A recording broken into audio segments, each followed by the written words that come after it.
y se sentó a escribir: mi muy querida, nuestro amigo Vickery ha venido trayéndome un telegrama que encontró al entrar al hotel. Le avisan que nuestros amigos Rowland han sufrido un grave accidente de automóvil. Jorge, bastante mal herido, desea verme inmediatamente. Me marcho por el expreso de las 7 y haré todo empeño por volver mañana. Vickery queda encargado de contar a usted los detalles de lo que ha ocurrido. Pasó el papel al ingeniero añadiéndole: vaya usted a verla apenas sepa que se haya levantado y refiérale, bajo reserva por supuesto, toda la historia entre Redline y Almafuente. Ella, que conoce mi cariño por el coronel, comprenderá que no tengo otro remedio de salvarme del compromiso. Vickery reiteró al despedirse del mayor la promesa de hacer llegar su esquela a Gladys apenas llamase a su camarera y de encontrarse en el hotel para acudir a su llamado. Gladys durmió hasta tarde. Las emociones de la noche, convertidas al fin, por sus amargos escrúpulos en tardío arrepentimiento, había dado a su sueño el pesado sopor de una embriaguez calenturienta. Al despertarse, su espíritu continuó todavía por algún tiempo en ese vacío soñoliento de la inconsciencia en que se mezclan, sin poder clasificarse, las ideas. ¿Se ha levantado ya el mayor?, preguntó a la camarera que abría las cortinas de la ventana, después de dejar la bandeja del té sobre el velador. El caballero salió temprano con Mr. Vickery, que vino a buscarlo anoche, y dejó esta carta para usted. Ah, está bien, dijo Gladys despidiendo a la sirvienta.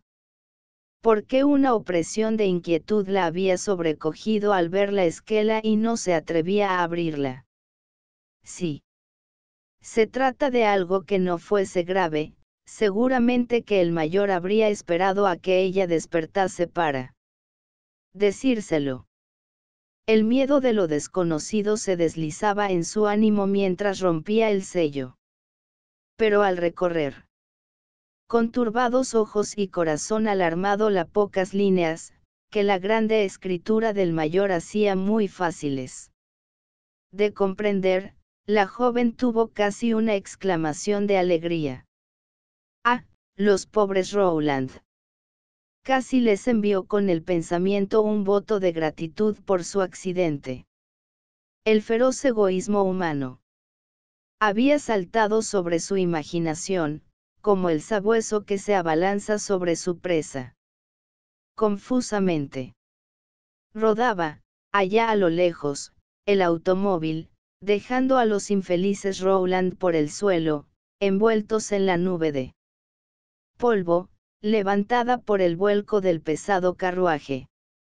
En el alma generosa de la joven, en su corazón profundamente compasivo ante todos los dolores ajenos, la noticia de la desgracia de sus amigos tuvo apenas un eco de pasajera simpatía. La idea de la ausencia del mayor dominó, con imperiosa instantaneidad, todas las demás impresiones. Un día de libertad inesperada le abría sus horizontes infinitos. Levantóse entonces apresurándose y sintiendo ya haberse despertado tan tarde, haber perdido por su pereza las mejores horas de la mañana en que solía encontrarse con Florencio, so pretexto de admirar el portentoso paisaje desde el terrado del hotel. La camarera estaba sin duda más torpe que nunca para vestirla, pensaba Gladys con impaciencia, al ver la luz del sol convidando a salir a buscarla. Casualidad propicia, que hace señas a los amantes perseguidos con sus promesas de fortuitos encuentros. De su amargo arrepentimiento de la noche, ni el más leve rastro empacaba la alegría del lago, del que por La ventana veía espejear las ondas plateadas. La naturaleza entera le sonreía con dulce complicidad. Ligeros golpecitos a la puerta de la cámara la sacaron de esa fiesta imaginaria, en que sus esperanzas la mecían, como niños que se columpian entre las caricias del aire. Vaya usted a ver quién golpea. La camarera, con la puerta entreabierta, cambió algunas palabras con la persona que había golpeado. Señora, Mr. Vickery pregunta si usted está visible y manda decir que se pone a sus órdenes. Fue un despertar de sobresalto. Gladys había olvidado completamente la mención del nombre de Mr. Vickery, hecha por el mayor en su esquela. Para saludar al marido de Katy trató de hacerlo con aire de inquietud por el accidente de los Rowland. ¡Qué horrible! He quedado trastornada con esta noticia. Hay algunos detalles. Mr. Vickery la miró con semblante risueño. Nuestros amigos Rowland están, me parece, tan bien de salud como usted y yo. Y al notar la extrañeza que se pintaba, como una interrogación, en las facciones de la joven. Esa historia del accidente fue una invención de Fairfield para no alarmar a usted cuando le dijeran, al despertarse, que se había marchado a Ginebra. Pero es efectivo que se ha marchado. Vickery inclinó, en señal de asentimiento, la cabeza. Todo lo que hay de más efectivo, es que me dejó el encargo de explicar a usted la verdadera razón de su viaje. La palabra verdadera pronunciada por el ingeniero con el énfasis que en el idioma inglés marca ciertas afirmaciones, dio un súbito calofrío al sistema nervioso de Gladys. ¿Qué quiere usted decir con eso de la verdadera razón?, preguntó con un temblorcillo bien perceptible en la voz. Que mi amigo Fairfield tuvo una razón que juzgó muy poderosa para ausentarse hoy precisamente, y eso es lo que estoy encargado, de revelar a usted como un secreto. Ante tanto circunloquio sintió Gladys que el repentino calofrío se cambiaba en una corriente de angustioso calor. Por Dios, mi querido amigo, hable usted de una vez, exclamó medrosa. Se trata de un asunto muy serio, dijo con aire grave el ingeniero. Y refirió entonces con todos sus detalles, lo que un cronista de periódico llamaría el negocio Redline. Almafuente. Como ve usted, dijo a manera de resumen, el mayor se vio colocado en una penosa dificultad. Ofender a Redline, negándole un servicio que entre amigos no se niega sino por motivos poderosísimos, o presentarse casi como un adversario de Almafuente, sirviendo al coronel de padrino. En esa situación sin salida, él prefirió evitar la dificultad ausentándose. Vickery atribuyó a la natural sensibilidad femenina las muestras de viva inquietud que había visto pintarse en el bello rostro de la joven. Sin preocuparse de ocultar su turbación, Gladys escuchaba con mirada de angustia, los detalles prolijos del incidente, que el narrador se esforzaba en referir con escrupulosa imparcialidad.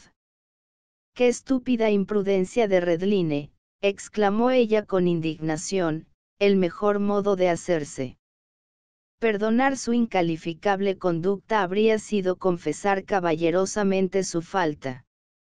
Su reputación de valiente, tan bien probada en la última guerra, hubiera ganado, lejos de perder, con una declaración de esa clase.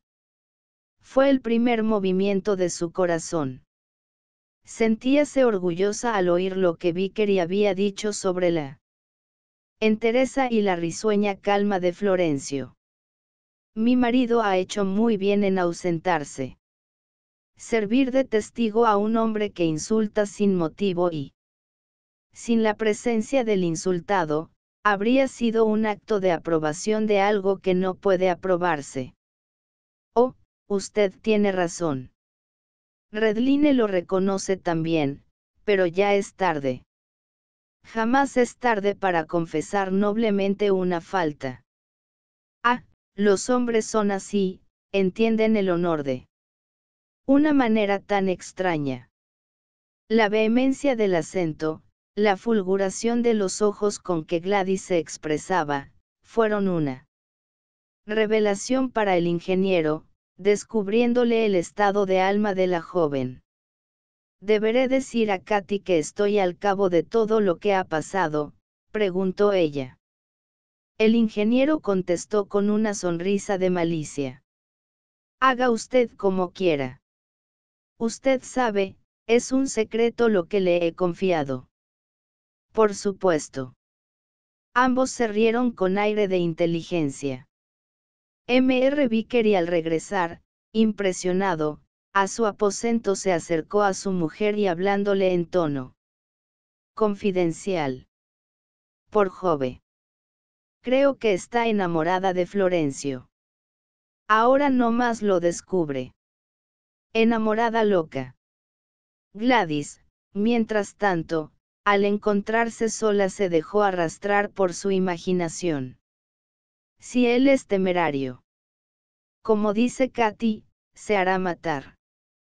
Florencio caía ensangrentado, mientras que Redline, con una expresión de crueldad que antes no le conocía, dejaba que testigos y cirujanos corriesen a levantar al herido. Un verdadero cuadro instantáneo de cinematógrafo, en el que los personajes se movían con ademanes precipitados y automáticos de alguna siniestra pesadilla.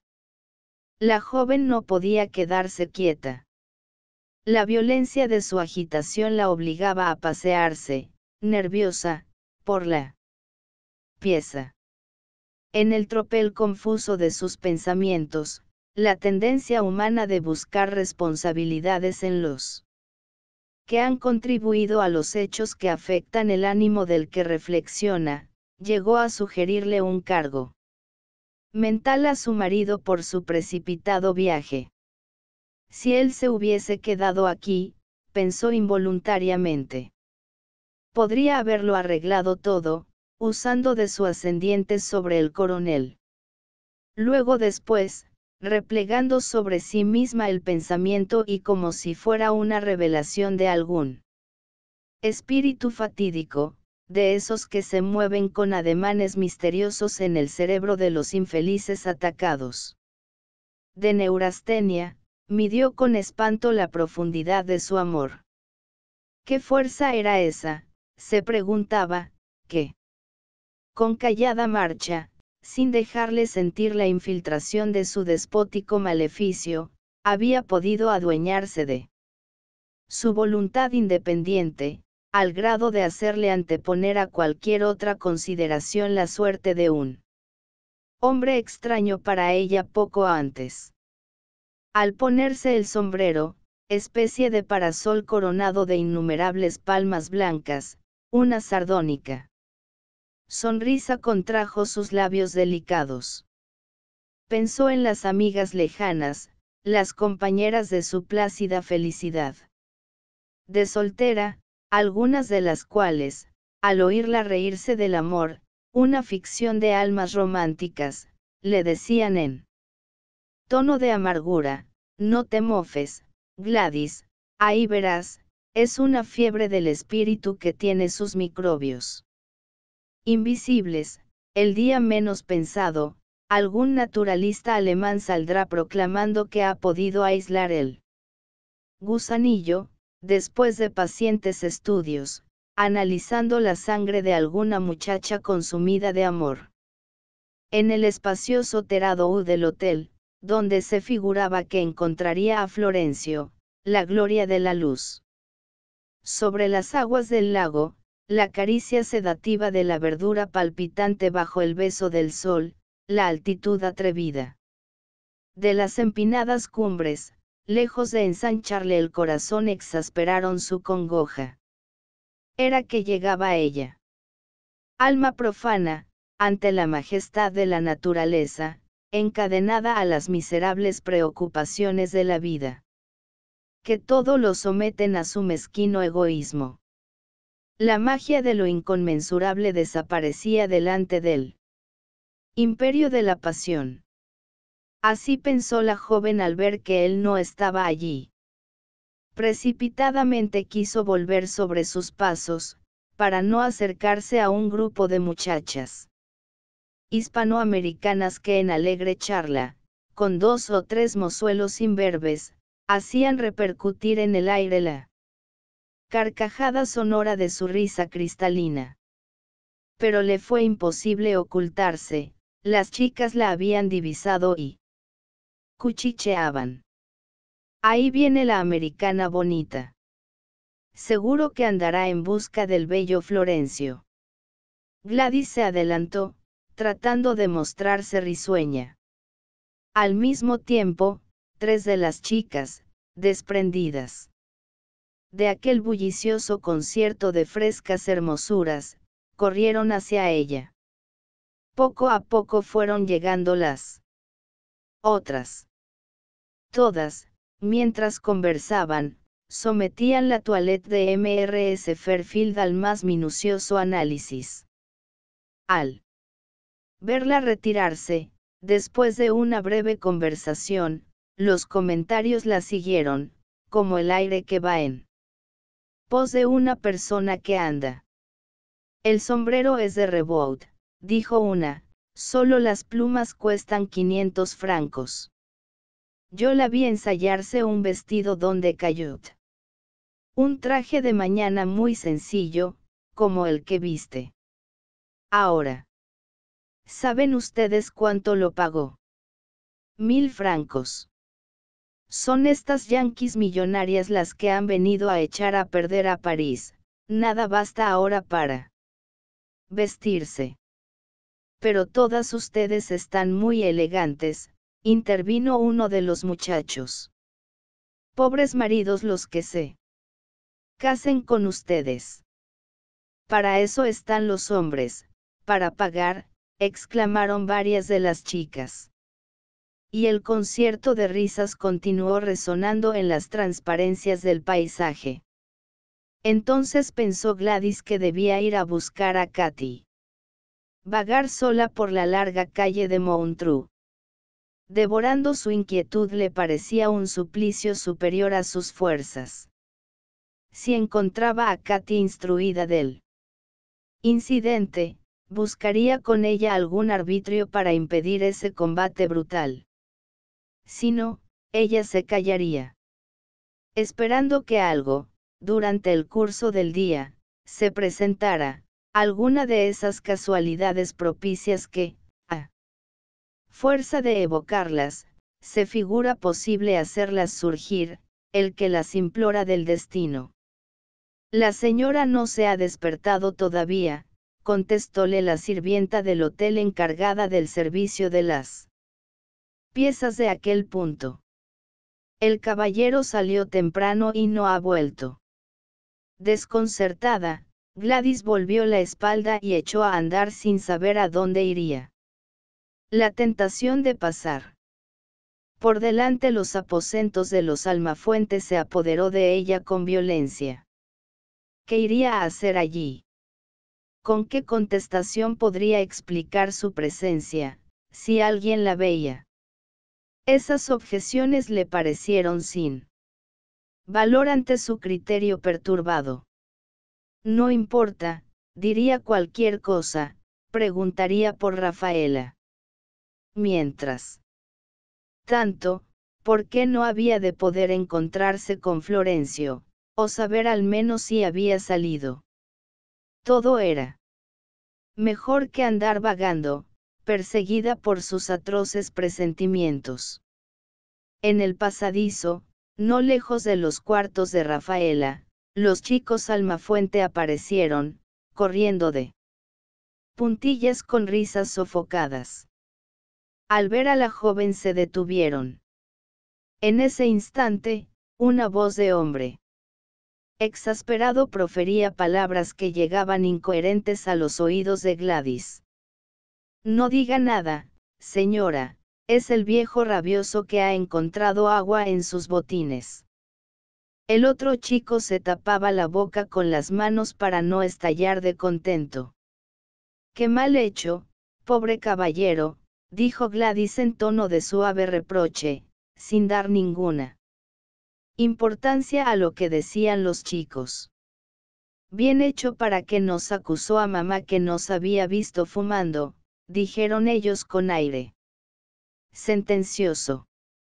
Mamá que aborrece el olor a tabaco. Sin calificar la razón justificativa de la pesada travesura, Gladys aprovechó la mención que hacían de Rafaela. Y mamá se ha levantado ya. Oh, hace rato, exclamó el mayor de los niños. Y papá, contestó el otro, se ha ido con algunos amigos a almorzar a los Avents, dijo que no le esperasen. Todo se conjuraba contra ella. Mordiendo impaciente su pañuelo de narices, Gladys, los ojos humedecidos de lágrimas de despecho, volvió a su aposento, pensando que debía tratar de serenarse para poder bajar con fisonomía de calma a la hora del almuerzo. Era verdad, como dijeron los muchachos, que su padre había salido ya. Temeroso de mostrarse atrasado para enviar sus padrinos al coronel, Florencio durmió mal y levantóse temprano, a fin de reunir a los dos compatriotas a los que iba a confiar su representación. Para explicar su madrugada, muy rara con sus hábitos de perezosas costumbres, inventó lo del paseo a los Avents. De este modo podría ocuparse sin estorbos imprevistos de los preliminares del lance de honor en que se encontraba comprometido. Uno de los padrinos era el joven Peñaltar, que había oído las críticas del coronel sobre Almafuente y, acompañándolo a la escena del comedor, después del cotillón, asiduo practicante de esgrima en las más reputadas salas de armas de París, Peñaltar estaba perfectamente al cabo de las prácticas que sirven de severa regla en los desafíos. El otro padrino era igualmente un compatriota. Florencio fue conciso y terminante en sus instrucciones. Quería un duelo serio. Es preciso que el yanqui sepa si ha tenido o no razón en calificarme de afeminado.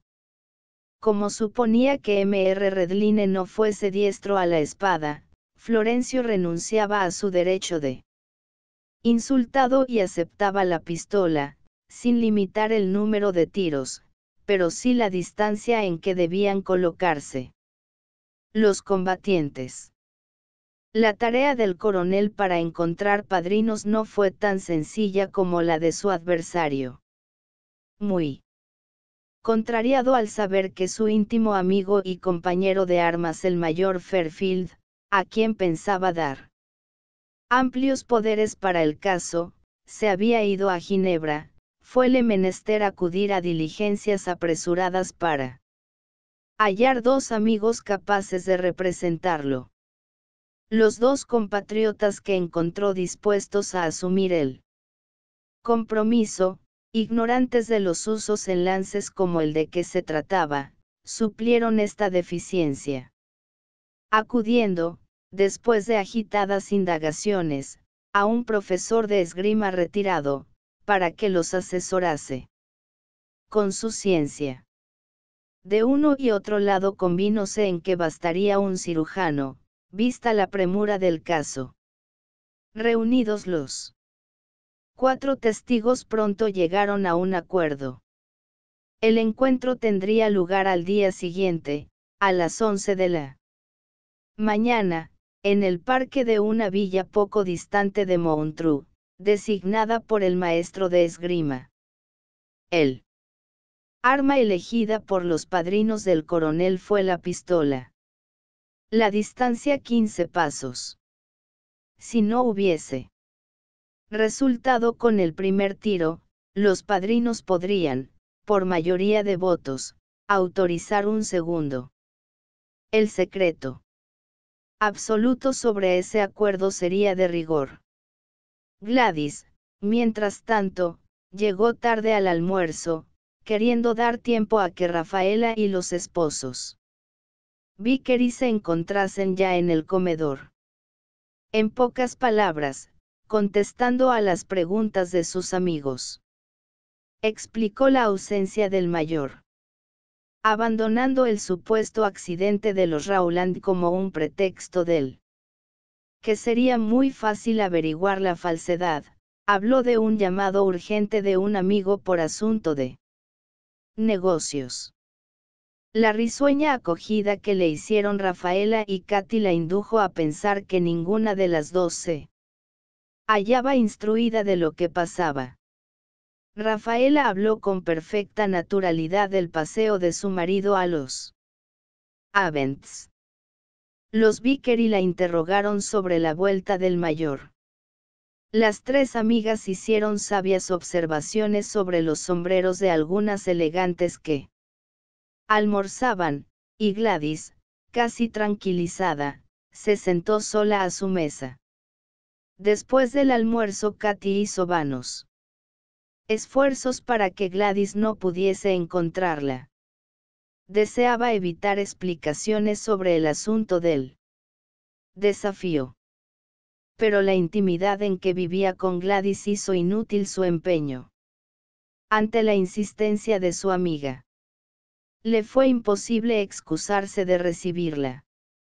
Al abrazar a Mrs. Vickery, Gladys no hizo ningún esfuerzo por ocultar la excitación que la dominaba. Querida, usted no sabe lo que pasa, le dijo fijando en ella una intensa mirada de interrogación. Katy no pudo transigir con su lealtad natural. Una negativa absoluta le pareció vergonzosa como una mentira. Usted se refiere a lo que pasó anoche después del cotillón. Mi marido me habló del incidente, pero parecía no darle grande importancia. Gladys le contó la visita del ingeniero y la relación que le había hecho de toda la ocurrencia. Como usted ve, se trata de un desafío, exclamó Gladys con voz alarmada. Oh, Mr. Vickery, cree que todo podrá arreglarse, replicó Katy, afectando perfecta tranquilidad. Pero, ¿y cómo? Usted misma me ha dicho que Florencio no es hombre de recular ante un peligro. Sus amigos lo harán tal vez desistir de esa resolución si alguien va de parte del coronel a presentarle excusas. La calma con que su amiga consideraba la situación no era bastante para disipar la inquietud de Gladys.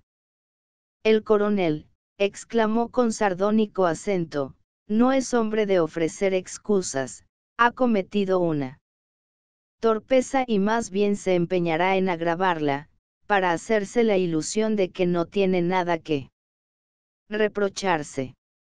Esté usted segura, mi querida, que no encontrará amigos que le sigan en esa vía.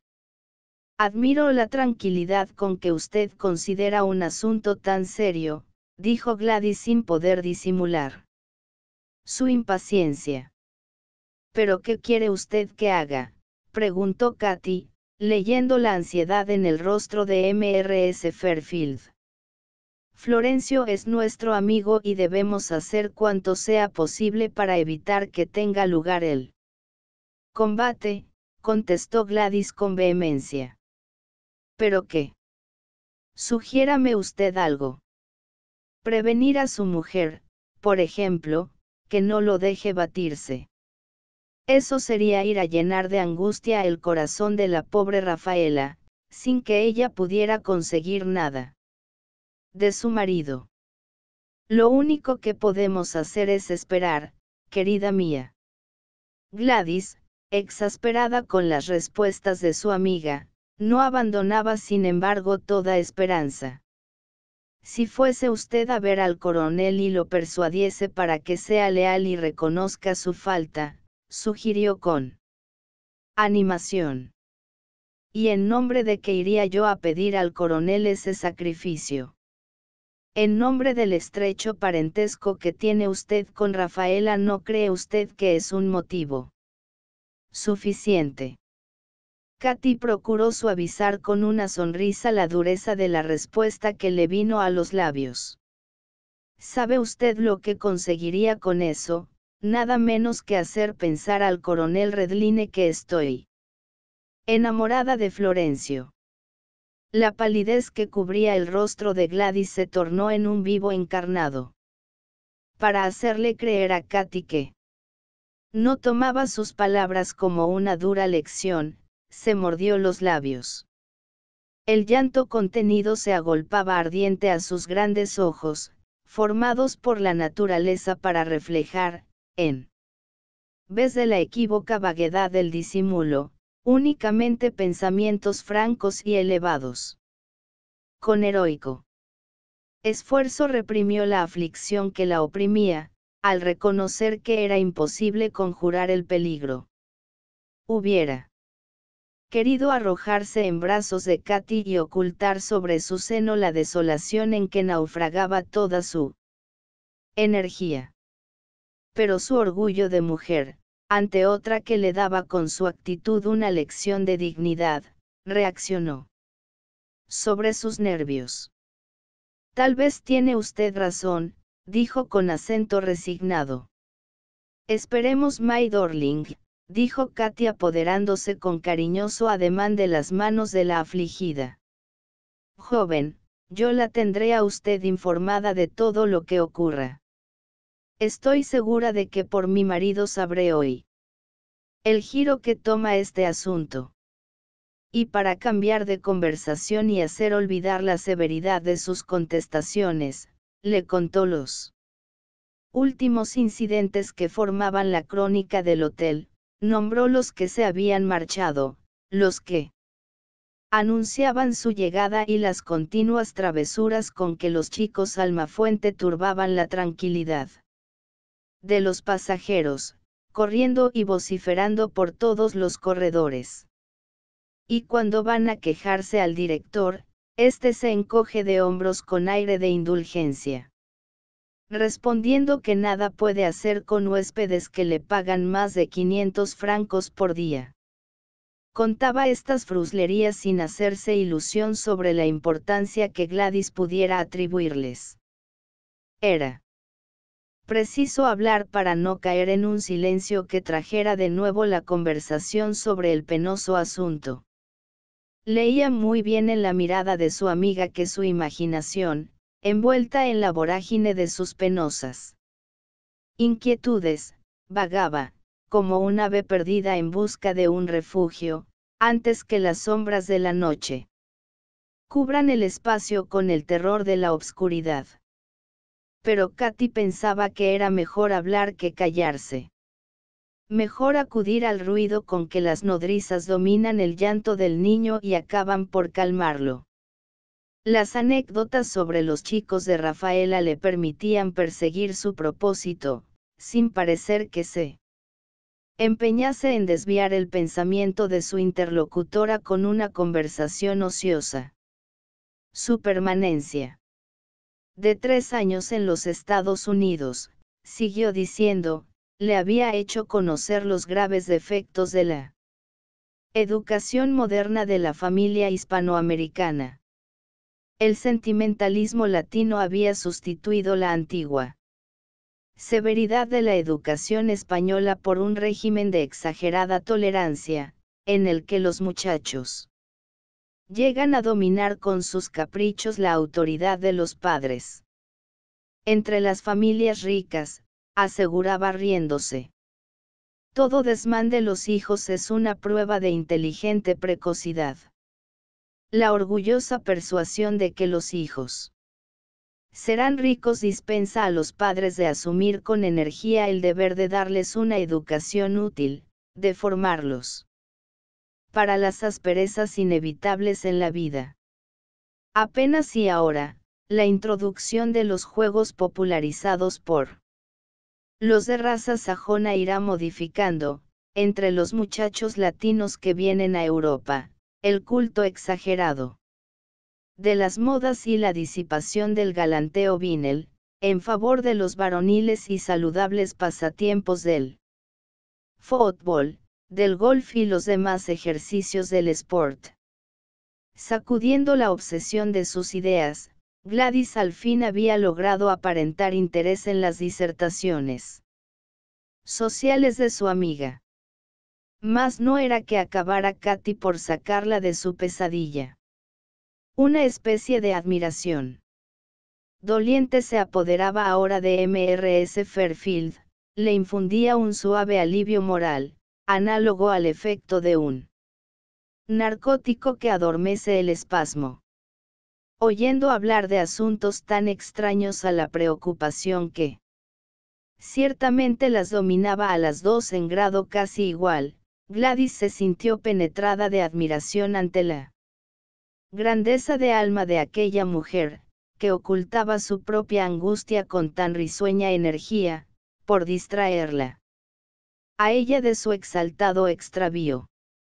Con un enternecimiento de repentina gratitud, comparaba la obra caritativa de Katy a los solícitos cuidados, que había visto prodigar en algunos hospitales a las monjas de caridad, para distraer de sus males a los enfermos impacientes. Y esa mujer era, en cierto modo, su enemiga, se repetía la joven. En su corazón, vigorizado por heroica virtud contra toda indigna flaqueza, el fuego de la pasión idealizada mantenía inextinguible el culto de su amor, purificado de toda esperanza mundana. Tiene usted razón, Katy, le dijo en tono afectuoso, tratando de mostrar a Mrs. Vickery que la había escuchado con atención. Nosotros en nuestra América, dejamos que el hombre se abra su camino a fuerza de energía y de trabajo. Ustedes en la suya prefieren ocultarle la realidad, sembrarle de flores el camino de la vida. Yo estoy por nuestro sistema. Dijo esto levantándose de su asiento. Ay, querida mía, exclamó, aquí estamos charlando sin acordarnos de que es preciso vestirnos para la comida.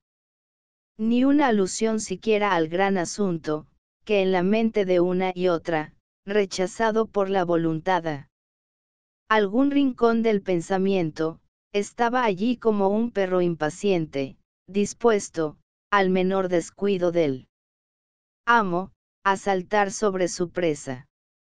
En la sala del restaurante los Almafuente y los Vickery ocuparon, como de costumbre, la mesa común, mientras que Gladys se sentaba sola a la suya.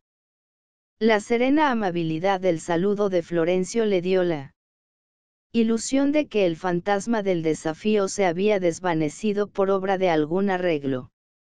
Realmente, pensaba al ver el rostro risueño con que el joven hablaba a sus compañeros de mesa, sería ridículo que dos hombres jugasen su vida por motivo tan fútil. Después en el gran hall, donde los valses de los ciganes hacían resonar sus acordes precipitados, Gladys y Florencio maniobraron diestramente para separarse de los demás un momento. Tengo mil cosas que decirle, murmuró la joven con voz nerviosa.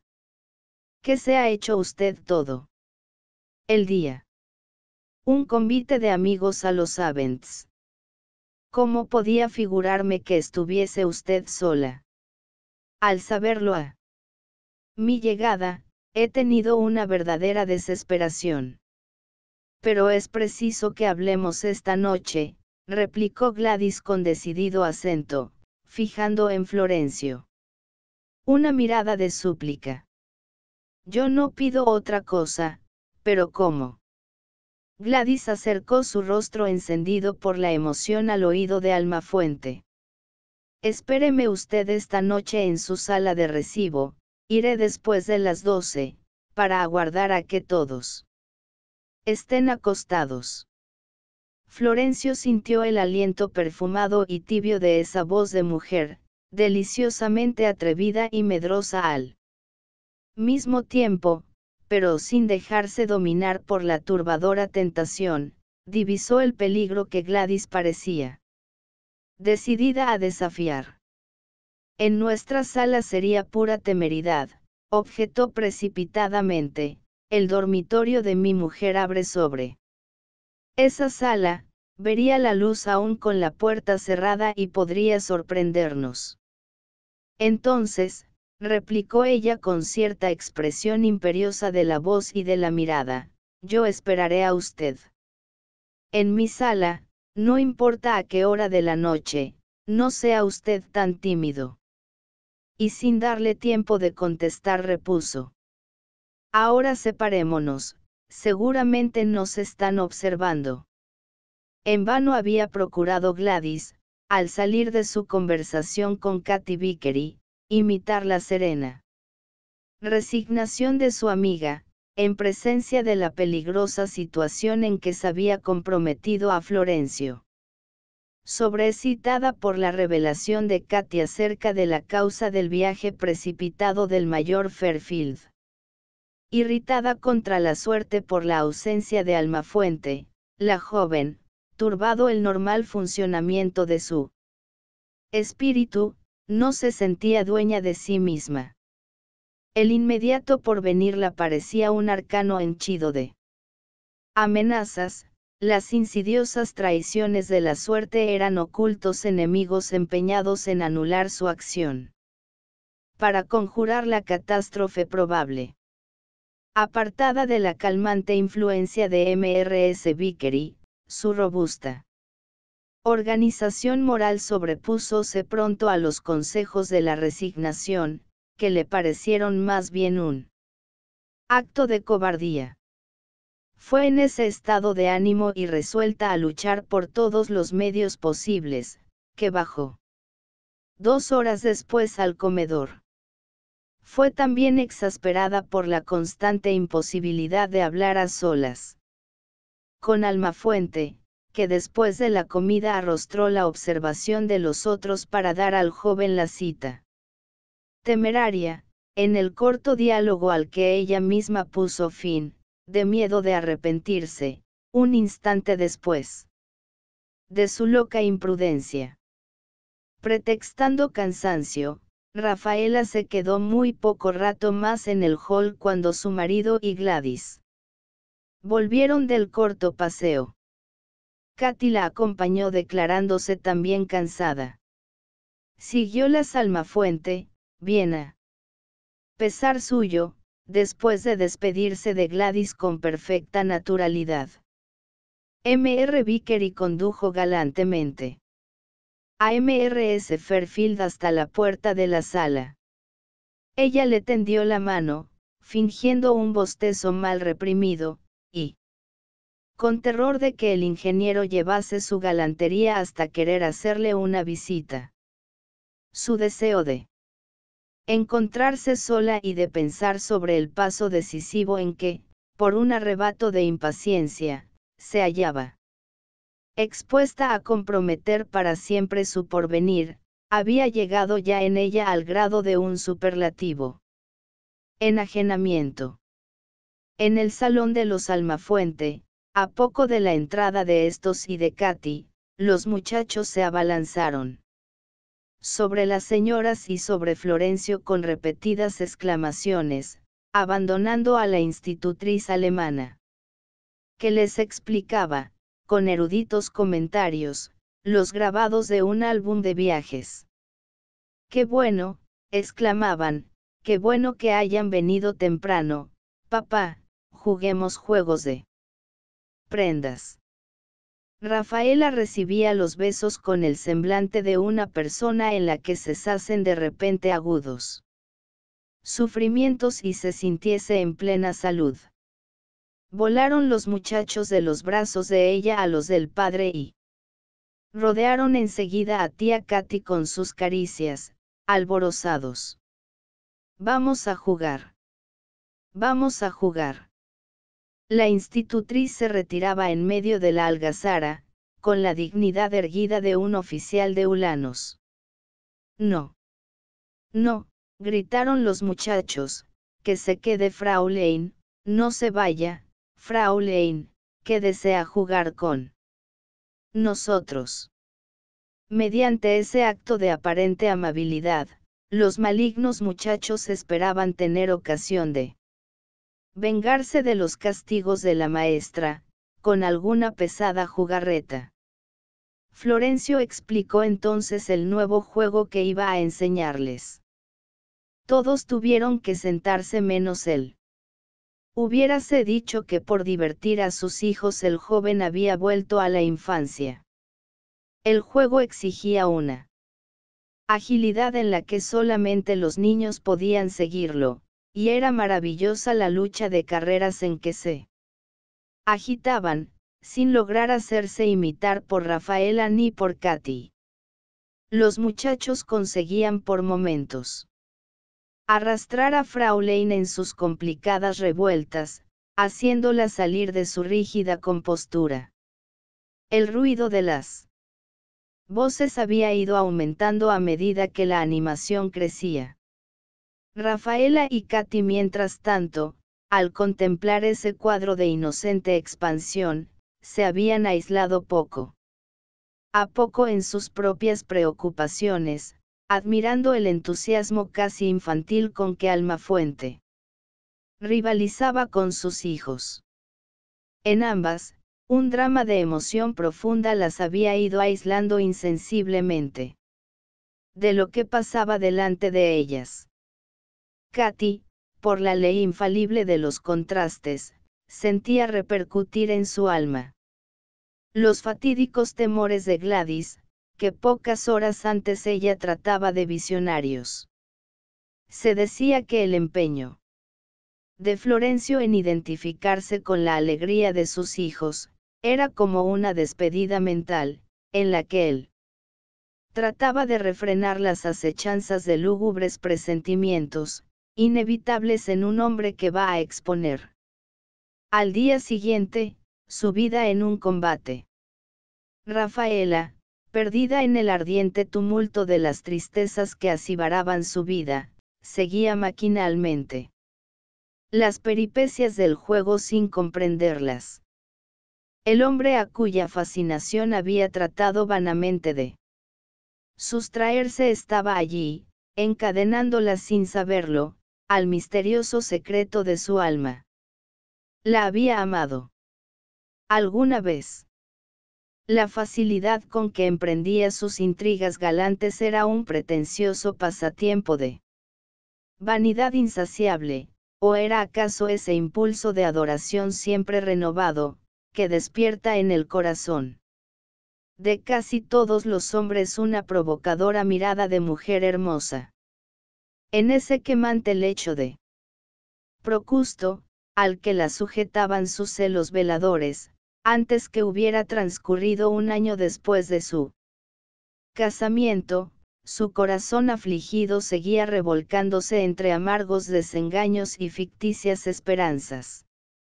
Desde aquella fecha que tantas veces había maldecido en su interminable tribulación, que hablaba con Gladys Fairfield cada vez que conseguía separarla de sus amigos, que le decían con sus miradas provocadoras tantas otras mujeres que no podían ocultar la peligrosa fascinación de la hermosura de Florencio. Todo. Ella hubiera querido saberlo todo, poder arrojar de sí la tormentosa duda, vivir en paz alguna vez sin la torcedora rabia del amor despreciado, aferrada como una oculta víbora a su pecho. El juego se acababa. Florencio, sentado junto a ella, le había tomado una mano y contábale con palabras de cariño las sortijas Los muchachos quisieron tomar parte en la demostración afectuosa y disputaban al papá las manos de la madre, besándolas a porfía. Un bálsamo de bienestar, discurriendo por entre las mal cicatrizadas huellas que el continuo paso del dolor había dejado en su alma, calmaba el ánimo de Rafaela con engañosas promesas de futura paz. Florencio se alzó del sofá exclamado: me voy, estos chicos y el placer de estar con la mamá y la prima, me hacen olvidar mi compromiso. ¿Dónde te vas?, le preguntó Rafaela con un eco de tímida ternura en la voz. Tenemos una partida de bridge en el hotel de Pablo Peñaltar y he prometido que no faltaría. Ocultando su íntima emoción, el mozo dio un beso en la frente a Rafaela, acarició a los niños como jugando y al estrechar la mano a Katy y a su marido. Buenas noches, voy a tratar de volverme temprano. Algunos instantes después el ingeniero y su mujer se despedían de Rafaela. Apenas se hallaron solos.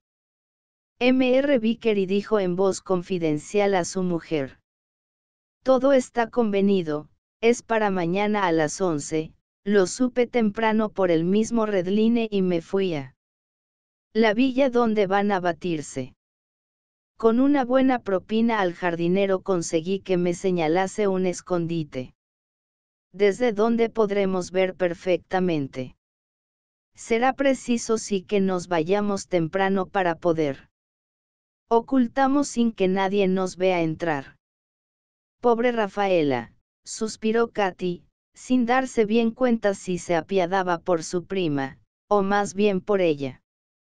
Sobre todo, había querido presenciar el peligroso trance inevitable ya, para el caso en que Florencio fuese herido y poder prodigarle sus cuidados desde el primer momento. A esa hora, después de reparar con su habitual refinamiento el desorden en que habían quedado su traje y su peinado en el juego con sus chicos, Almafuente salió a reunirse con su amigo en un hotel vecino al Montreux Palace. En su espíritu versátil de hombre de placer, aplaudíase de haber encontrado, mientras jugaba con los niños, un medio muy sencillo de evitarse reproches de conciencia en la singular situación en que los acontecimientos lo estrechaban. Ante un lance de honor para el siguiente día y una cita amorosa para esa misma noche, ¿qué actitud tomar al encontrarse con su mujer y sus hijos, en ese regazo de paz y de virtud, que él se veía obligado a profanar con su presencia de marido infiel? Tranquilizábase su ánimo, poco accesible a fuertes preocupaciones, diciéndose que no carecía de ingenio el desenlace que había dado a la dificultad.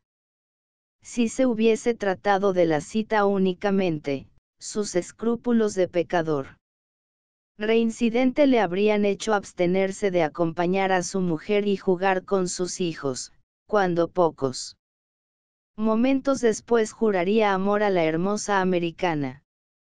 Pero concurriendo, en la ocasión, el encuentro que podría costarle la vida, Florencio pensó ingenuamente que todo lo conciliaría, mostrándose padre jovial y tierno esposo en el seno de su familia.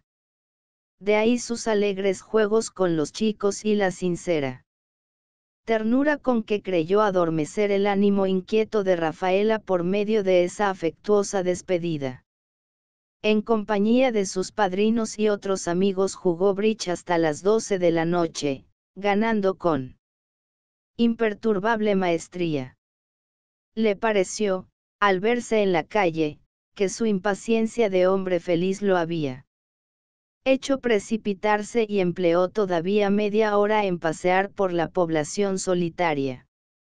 Era ya cerca de la 1 cuando llegó a la puerta de la sala de recibo de Gladys. En vez de golpear ensayó de torcer el picaporte. La puerta cedió como si la abriesen de adentro. Gladys estaba allí, esperándolo. Para dar entrada al joven al través de la puerta entreabierta había reculado 2 o 3 pasos. Florencio avanzó hacia ella risueño y elegante, sin ninguna manifestación que hiciera sentir a la turbada joven que ella misma se había puesto en su poder.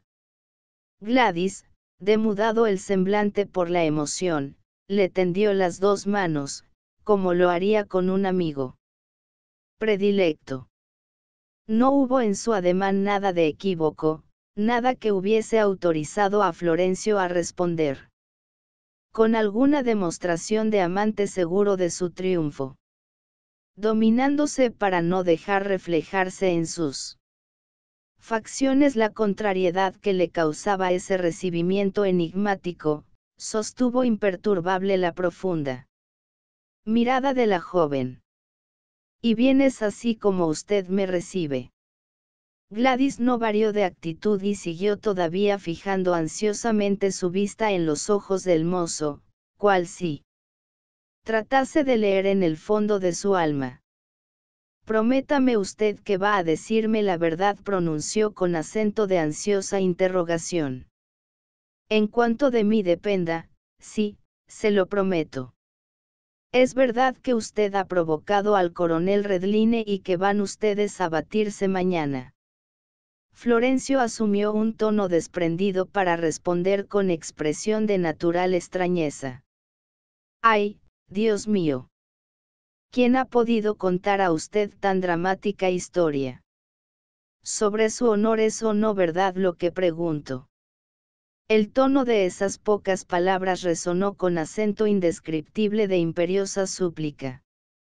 Si usted me permite, voy a explicarle la situación, dijo Florencio, llevándola suavemente hasta sentarla en el sofá. Gladys no hizo resistencia alguna a ese movimiento, y aún procuró sonreír, como pidiendo al joven que la tranquilizase. En vez de sentarse al lado de ella, él se acercó a la puerta de entrada. ¿Me permite usted ponerle el pestillo? No olvidemos que alguien podría empujar la puerta. Oh. ¿Quién se atrevería a abrirla? Almafuente corrió el cerrojo. ¿Quién? Mi mujer, por ejemplo. No piense usted que eso me espantaría, exclamó ella, sé que estoy jugando mi honor con la terrible imprudencia que cometo. Habíase puesto de pie, desafiando el peligro. Subyugado por esas palabras y por la resuelta energía con que fueron pronunciadas, Florencio estrechó a la hermosa americana entre sus brazos. Es usted 1000 veces adorable, le dijo, besándola con pasión. Ella, suavemente, lo apartó de sí. Quería con ese ademán, poner entre ellos un obstáculo que el joven debía respetar. Usted no me ha contestado todavía, dijo con insistencia. Sentémonos y hablemos como 2 buenos amigos, ya que tengo bastante confianza en usted al exponerme, recibiéndolo como lo hago. Sentóse Almafuente y ella a su lado, sin que se borrase en su semblante la expresión de inquietud con que había recibido al joven al entrar. Hay un fondo de verdad, pero no una verdad absoluta, en lo que han contado a usted, dijo Florencio, descontento con aquel preámbulo de su cita de amor. Distaba mucho, al llegar a esa cita, de figurarse que en vez de una mujer apasionada, encontraría la acogida, visiblemente cautelosa, con que Gladys intentaba quitar toda apariencia de amor a la entrevista. En ese momento solamente su bien adquirida experiencia de galanteador afortunado, le señalaba detalles significativos que no había podido notar al principio. Mrs. Fairfield lo recibía con un traje sastre, que hacía valer sin duda su elegante esbeltez, pero que distaba mucho de parecer el vestido intencionalmente provocador de un secreto propósito. Fin de la tercera parte. Importante. Este libro es de dominio público, cortesía de dominiopublico.es.